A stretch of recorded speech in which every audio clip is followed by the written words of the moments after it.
이진우의 손에 잡히는 경제.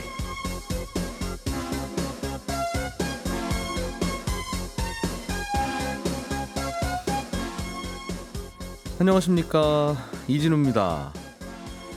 지난해 통신 3사가 반납한 5세대 이동통신용 28GHz 대역 주파수를 경매에 붙였는데요. 스테이지 X라는 곳에서 받아갔고 이제 우리나라는 이동통신 회사가 4곳으로 늘어나게 됐습니다.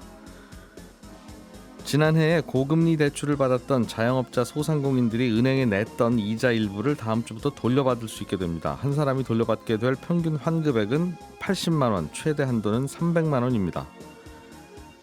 이른바 레지던스로 불리는 생활형 숙박시설을 숙박객을 받으려고 만들었는데 숙박객이 없어서 이걸 어떻게 활용해야 되는가가 꽤 논란이었는데요. 사실상의 주택으로 인정해야 한다는 국회 보고서가 나왔습니다. 미국의 중앙은행 연준이 기준금리를 5.25%에서 현 수준에서 동결했습니다. 지난해 9월, 11월, 12월에 이은 4차례 연속 기준금리 동결이고요. 한국과 미국의 금리 격차는 최대 2%포인트로 유지되게 됐습니다. 2월 1일 목요일 손에 잡히는 경제 시작합니다.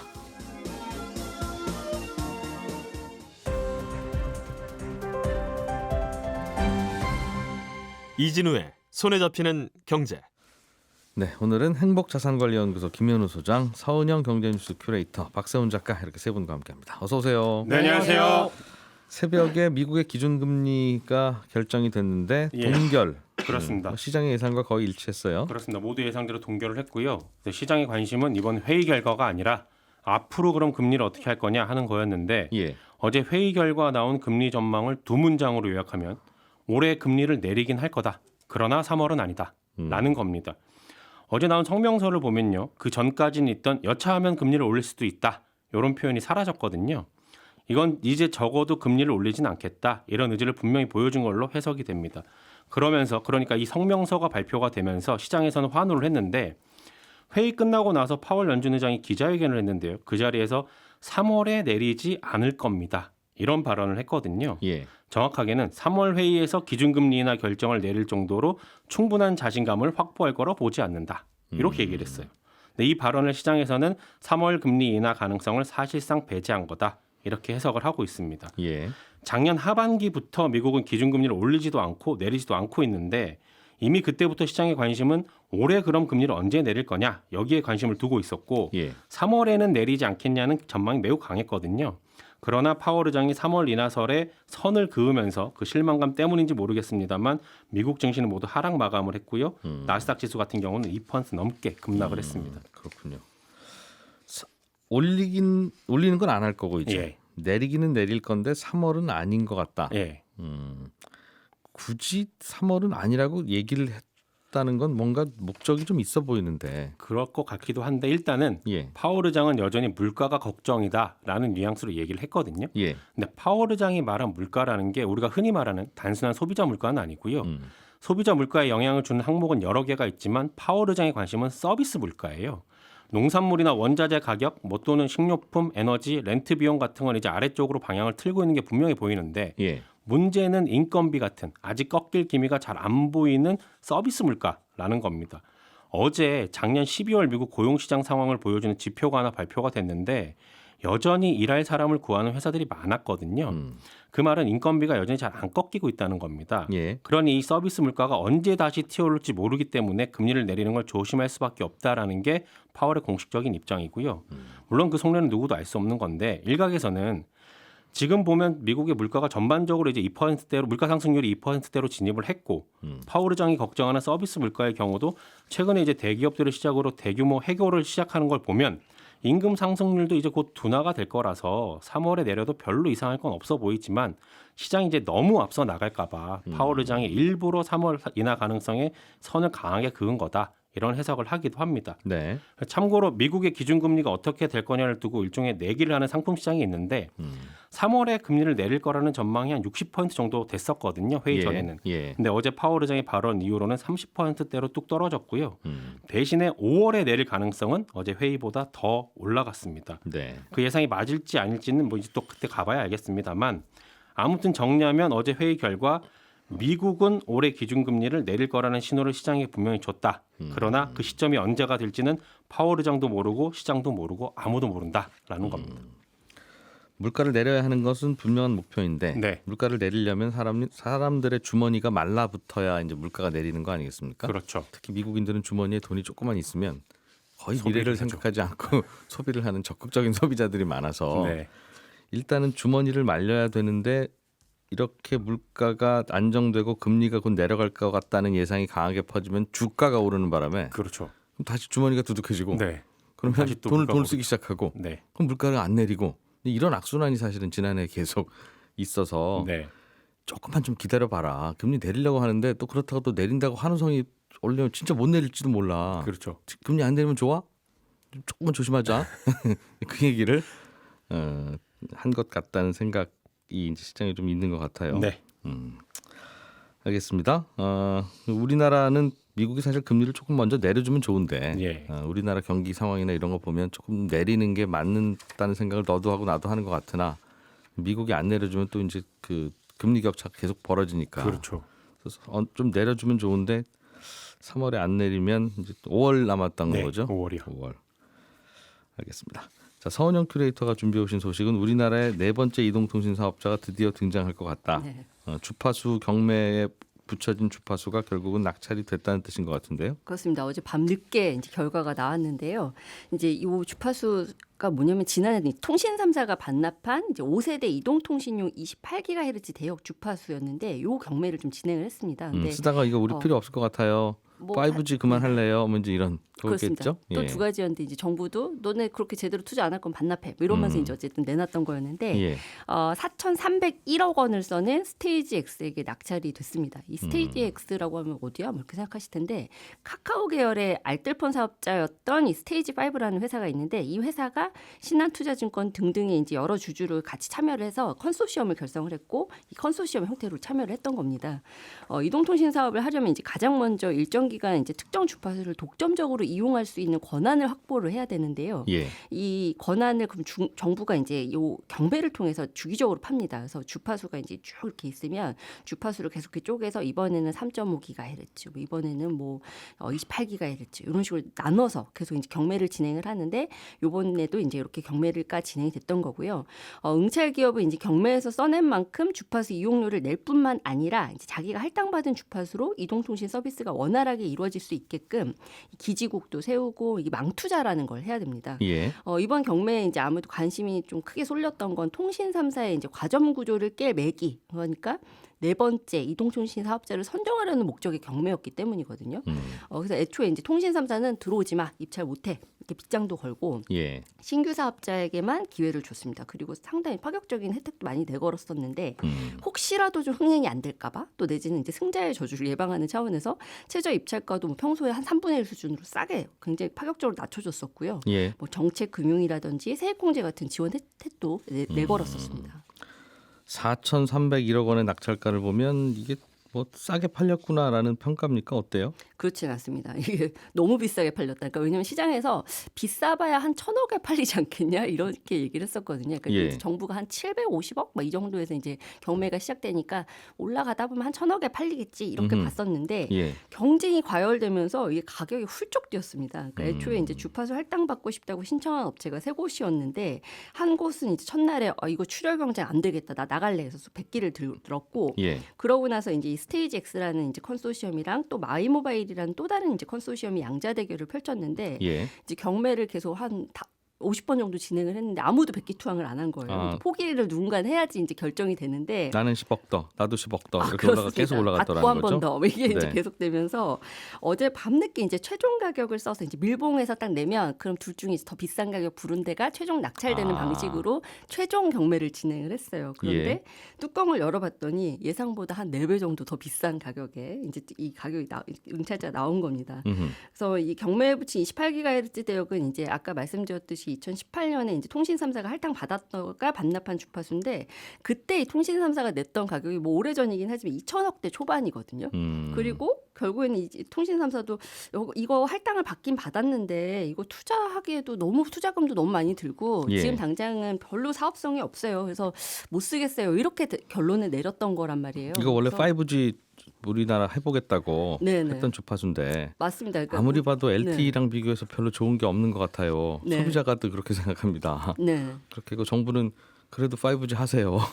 그렇죠. 맞아요. 그러다가 이제 결국은 안 하겠다고 반납하고 못 하겠다고 반납한. 맞습니다. 그러니까 이게 우리가 이제 5G 시대에 처음 열린다고 했을 때 4세대 LTE보다 20배 빠르다 뭐 이러면서 이제 광고를 했었던 그 이제 서비스가 가능하려면 예. 이번에 경매 붙였던 이 28GHz 대역 주파수를 확보해야 되는 거였거든요. 그래서 통신 3사한테도 이제 2018년에 경매할 때 너네 이거 가져가서 20배 빠른 5G 인터넷 하게 해줘라, 통신 가능하게 해라라고 했는데 그게 안 됐다라는 거고요. 그래서 예.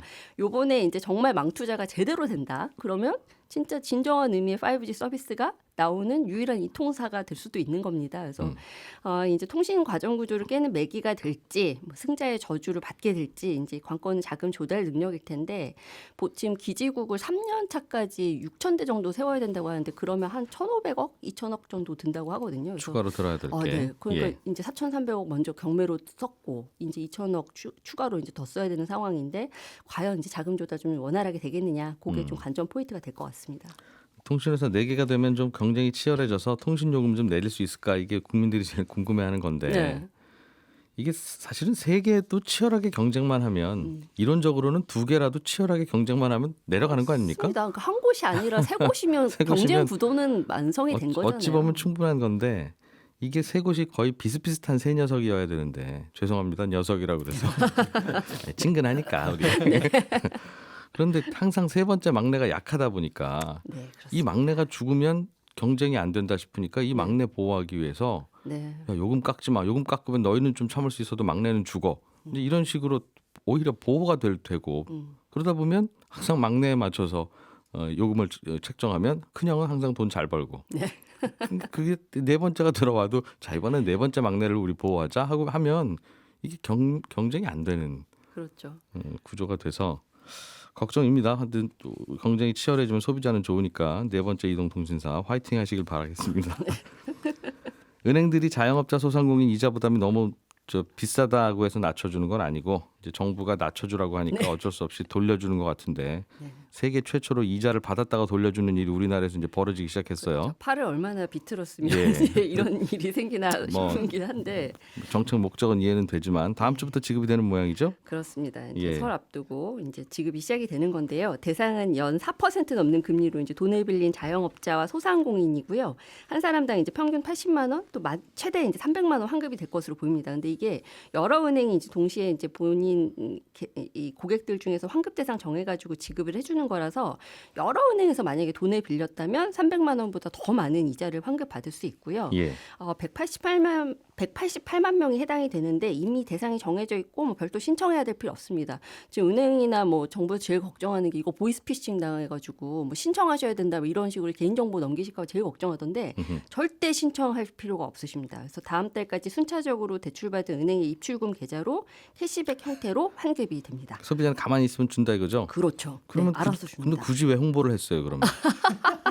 아니 가만히 있으면 주는 거면 홍보를 안 했으면 되는 건데 네. 홍보는 하고 싶고 그러면 보이스피싱이 날뛰고 고민인 거죠, 이제 그러니까. 그렇습니다. 그 뉴스에는 나와야 되는데 뉴스에 나오면 보이스피싱은 또 그 얘기 듣고 그걸로 꼭 자꾸 유혹하고 어르신들은 좀 들은 것 같은데 하면서 또 속고. 네. 그리고 개인 대출자는 대상이 아니니까 예. 여기에도 속지 마셔야 할 것 같고요. 두 번째로 저축은행이나 이제 새마을금고 같은 제2금융권에서 대출받은 분들은 그럼 우리는 해당이 없냐? 해당이 있습니다. 근데 대신 이제 아까 1금융권은 신청할 필요 없다고 말씀드렸잖아요. 근데 예. 2금융권은 직접 신청을 해야 됩니다. 아, 여긴 또 신청을 해야 돼요. 네, 여기는 신청을 해야 돼요. 헷갈리죠. 그래서 대상은 연 5% 이상 7% 미만의 금리로 사업자 대출을 받은 개인 사업자와 법인 소기업이고요. 이자 환급을 받은 분들, 그러니까 1금융권에서 자동으로 이자 환급 받은 분들도 여기서 혜택 받을 수 있습니다. 여기서 또 빌리셨으면. 네, 그렇습니다. 예. 그래서 1인당 평균 75만 원, 최대 150만 원까지 돌려받을 수 있습니다. 자꾸 이게 삐딱한 얘기를 하는 이유가 이해는 되죠. 소상공인들 어려우니까 돕고는 싶은데 이게 선진국하고 후진국의 가장 큰 차이가 이게 제도의 안정성,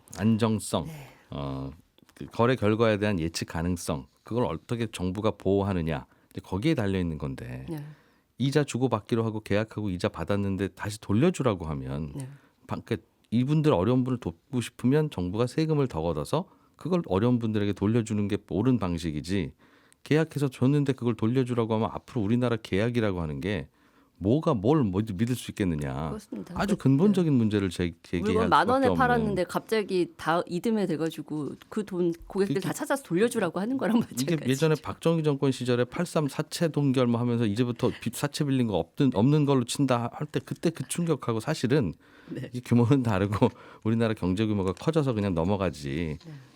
이런 걸 21세기에 하면 어떡하냐 하는 생각을 하게 됩니다. 예. 자, 좀 넘어가죠. 김현우 소장님. 네. 생활형 숙박시설 생숙이라고 불리는 거. 네. 이거 숙박시설로 만들어서 지어놓고 짓는 과정에서 그래서 주차장도 덜 만들어도 되고 혜택은 줬는데 네. 숙박객이 없네. 그냥 제가 들어가서 살면 안 될까요? 라고 하면 그러면 주택이잖아요. 안 돼요. 네. 하는 논란이 계속 있었죠. 그렇습니다. 그래서 이걸 어떻게 할 것이냐 뭐 말이 많았는데 이에 대해서 이제 청원이 올라갔죠. 5만 명 이상의 청원이 접수가 되면 국회법에 따라서 해당 분과위원회에서 보고서를 만들고 국회와 정부에서는 이걸 바탕으로 논의를 하도록 돼 있는데 숙박시설, 생활형 숙박시설 관련된 이 청원 동의가 5만 명이 넘었고 국토위에서 이에 대한 보고서가 어제 나왔습니다. 이거에 대해서 이제 정부와 국회가 검토를 하게 될 텐데 지금까지 꾸준히 문제가 있다고 지적돼 왔던 내용들도 있고 또 하루빨리 답이 나와야 되는 내용도 포함되어 있습니다. 이 생숙 외에도요. 그래서 앞으로 어떤 방향으로 논의가 될지 좀 관심이 되는데요. 전체적인 내용을 보면 생활형 숙박시설 외에도 이 오피스텔에 대한 주택수 제외 이에 대한 문제 그리고 준주택과 소형주택에 대한 세제 감면 사항 또 전세보증보험 이런 내용들도 다 포함이 되어 있습니다. 네. 여러 가지 내용들 중에 뭐 국토부는 일부는 수용할 수 있다라고 밝힌 것도 있지만 일부는 뭐 받아들일 수 없다 혹은 관계부처 협의가 좀 더 필요하다 이런 입장을 보이고 있어요. 생활형 숙박시설부터 살펴보면 현재 생숙은 이 주택으로 볼 수 없고 본래 목적대로 이 숙박업을 등록해서 숙박시설로 사용하거나 아니면 오피스텔로 전환해서 주거용으로 사용하도록 이렇게 되어 있습니다. 그러면 이제 숙박시설로 사용하는 것이 뭐가 문제냐? 이거는 이제 개인이 분양을 받았는데 개인이 한 채를 숙박시설로 하기에는 좀 불가능합니다. 현실적으로. 이제 숙박업은 등록이 아니라 신고 업종인데 이렇게 하려면 30호실 이상이 필요해서 개인이 그만큼을 다 갖고 있어야 된다는 소리가 되고요. 숙박업 허가를 받으려면 방 30개 이상이 있어야 된다는 거죠? 그리고 뭐 관리 주체도 있어야 됩니다. 우리가 뭐 어디 숙박시설에 가면은 늘 프론트라고 부르는 그런 곳들 있잖아요. 그런 게 이제 상주해야 되고 그래서 현실적으로 이걸 생활형 숙박시설을 주거용으로 생각하고 받으신 분들 입장에서는 숙박업으로 하기에는 불가능하고 숙박업을 한다고 해도 경쟁력이 과연 있느냐 이 문제도 있습니다. 그래서 하여튼 이거 분양받은 분들이 30명 이상이 모여서 그럼 우리 30명이 모여서 30% 이상을 숙박업으로 등록하면 되나요? 그건? 실제로 그래서 관리업체를 두는 곳들도 있는데 조금 전에 말씀드린 대로 그렇게 숙박업을 등록한다고 한들 여기를 실제로 숙박시설로 사용할 수요가 얼마나 되느냐에 대한 문제도 있습니다. 그리고 처음부터 아예 나는 이게 주택인 줄 알고 분양받았어요라고 하시는 분들도 계셔가지고 그런 문제들도 해결이 돼야 되고요. 그래서 사람 살기 뭐 큰 문제는 없으니까 산다고 하신데 그냥 살게 해드리지 왜 그걸 그래요? 숙박업이지만 숙박객이 없다는데. 그렇죠. 뭐 그런 의견도 있으나 이게 허용하기 시작하면 그러면 예를 들면 오피스텔 같은 경우나 주택이나 아파트는 주차 공간 반드시 만들어야 되고 맞습니다. 뭐 대피 시설 만들어야 되고 다 그런 거 하라고 했는데 이거는 그거 안 해도 되게 만들어 놓고 낼름 다시 저희 주택이에요 이러면 이제 질서가 무너지고 법 질서가 무너지니까 그겁니다. 사실상 이제 오피스텔로 전환하게 됐을 때 문제도 그런 부분인데 이게 오피스텔로 전환하는 것도 한시적으로 해준 게 뭐냐 하면 이 오피스텔은 바닥 난방에 이 발코니까지 못 들어가게도록 되어 있는데 생활형 숙박시설은 그런 제한이 없거든요. 그런데 그래도 오피스텔로 전환하게 해줄게라고 이제 예외를 둔 겁니다. 그런데 이럴 때도 오피스텔로 전환하려고 하더라도 전체 분양자들의 동의를 받아야 되고요. 그다음에 주차장 면적이나 뭐 복도 이런 부분들도 다 규제를 충족을 해야 됩니다. 근데 그게 규제라는 게 넓혀야 된다면서요? 넓혀야 됩니다. 뭐 복도를. 생활형 숙박시설은 뭐 200제곱미터당 한 대만 있으면 되는데 주차 면적이 최소한 오피스텔은 3대당 한 대는 있어야 되거든요. 그러니까 없는 주차장을 만들어야 되고 복도도 생활 숙박시설은 1.5m 이상이면 되는데 어떻게 하면 좋아. 이게 1.8로 늘려야 됩니다. 그러니까 물리적으로 불가능한 거죠. 두 뼘 늘리면 되긴 하는데 어떻게 이미 지어진 건물의 복도를 두 뼘을 넓힙니까? 그렇죠. 애초에 처음부터 아예 거주용 공간을 좀 넓게 뽑으려고 복도를 좀 좁게 만들었을 텐데. 네네. 예. 게다가 이제 이런 게 다 충족한다고 하더라도 지자체별로 해당 지역이 어떤 지역이냐, 이 용도 지역이라는 게 있잖아요. 상업 지역이냐 뭐냐 이런 거 또 규제가 또 따로 있어가지고 아예 변경 자체가 불가능한 곳들도 있습니다. 예. 그래서 이 생숙을 준주택으로 봐달라는 게 청원의 요지인데 뭐 보고서에서는 그렇게 검토할 필요가 있다라고 밝히고는 있어요. 근데 국토부는 이 생숙이 주택은 아니지만 뭐 유사한 수준의 건축 기준 충족하면 해주겠다. 네. 결국은 이제 안 된다라는 안 거죠. 해주겠다는 얘기죠. 네, 이걸 해주면 앞서 말씀하신 대로 기존에 이제 콘도 같은 숙박 시설도 주택으로 해달라 그러면 어떡하냐 그 형평성은. 그리고 뭐 근생 빌라라든가 농막 같은 불법 시설도 어떻게 이 모호해진다 이런 거 이런 문제가 있다는 거고 이에 대해서도 이제 올해 말까지 이행 강제금을 유예해 준 상태인데 이 제도 개선 동안 이 제도 계도 기간 동안 제도 개선을 좀 검토할 필요가 있다 이렇게 내놓고 있습니다. 올해 말까지 유예해 주는 것도 이상한 거예요. 빨리 결정을 해야지. 네, 그러니까 오피스텔로 전환하거나 숙박업을 하거나 뭐 올해 말까지 결정하세요라고 했는데 할 수가 없으니. 문제는 이제 이거 분양 받은 분들 입장에서는 그 입장에서 보면 이거 들어가서 살아도 된다고 분양할 때 설명해서 받았다. 그렇죠. 하는 분들이 있으니까 네. 마치 홍콩 H지수 ELS처럼 예. 불안전 판매한 거일 수도 있는데 실제로 분양 광고에 그렇게 나와 있기도 하고요. 예. 그런데 이제 은행처럼 큰 곳이 불안전 판매하면 은행이 다 물어주라고 하고 정부가. 네. 이거는 또 누가 분양했는지 우리는 알지도 못하겠네. 그냥 당신이 책임지셔. 이제 그러고 있고 네. 우리나라는 똑같은 현상에 대해서 피해자가 다수냐 소수냐 또는 공급자가 강하냐 약하냐에 따라서 법 기준이 매번 달라지니까 네. 도대체 이게 원칙과 룰이 과연 뭐 어떤 거냐 하는 거에 대해서 항상 고민하게 만드는 현상들이 있어요. 네. 라는 의견이 또 있을 수도 있겠다. 오피스텔 이거 어떡합니까? 오피스텔도 지금은 주택인지 아닌지를 놓고 오피스텔 갖고 있다가 잘못 팔면 또 양도세 많이 물고 이것 때문에 맞습니다. 굉장히 이게 거의 전 국민이 세무사 수준의 지식을 갖고 있어야 생존할 수 있는 나라가 되고 있는데. 네. 네. 심지어 이제 세무사분들도 헷갈리는 경우들이 많이 있는데 예. 오피스텔은 주택법상 주택은 아닙니다. 그런데 어떻게 사용하냐에 따라서 이걸 주택으로 보기도 하죠. 주택을 구입할 때는 우리가 취득세 1에서 3% 정도를 내는데 오피스텔은 일단 주택이 아니니까 4%의 취득세를 내야 됩니다. 여기까지만 보면 오피스텔은 주택이 아니라는 건데 2020년 8월에 지방세법이 개정되면서 주거용 오피스텔을 주택수에 포함하게 됐어요. 그러면서 오피스텔을 갖고 있는 사람이 주택을 추가로 취득하게 되면 이게 이미 주택을 취득한 사람이 2주택이 되는 거니까 중과가 됩니다. 취득세가. 그러니까 쉽게 얘기해서 오피스텔을 살 땐 주택이 아니라고 해서 비싼 취득세 냈는데 이후에 오피스텔 갖고 있는 사람이 주택 취득하면 그때는 이제 오피스텔이 주택이다. 해가지고 또 비싼 취득세를 내는 셈이니까 이건 불합리하다. 이런 청원의 요지입니다. 예. 게다가 이제 1월 10일에 발표된 부동산 대책에서는 올해 1월부터 내년 12월까지 2년 동안 준공된 오피스텔은 주택수에서 제외시키겠다라는 내용들이 또 포함되어 있거든요. 이 취지는 침체되어 있는 비주택 시장 좀 활성화해서 도심 내 주택 공급 늘려보자라는 거였는데 신축 오피스텔을 신규로 취득하는 경우에 한정하다 보니까 이미 갖고 있는 사람은 어떡하냐? 네, 이런 분들의 형평성에 문제가 있고 그래서 이거는 또 좀 더 지으려고 백화점 세일한 건데 네. 4월부터 세일했다 그럼 2월에 산 사람 옷값도 깎아주세요 하면 그거는 아무튼 알겠습니다. 그런데 이제 주택수에 포함돼서 이제 어떻게 될 것이냐 이런 부분들 뭐 종합부동산세나 이런 내용들도 있으니까요. 그래서 예. 이것도 이제 검토가 필요하다는 내용이고 요거는 이제 검토를 한번 해보겠다라는 국토부 입장입니다. 예.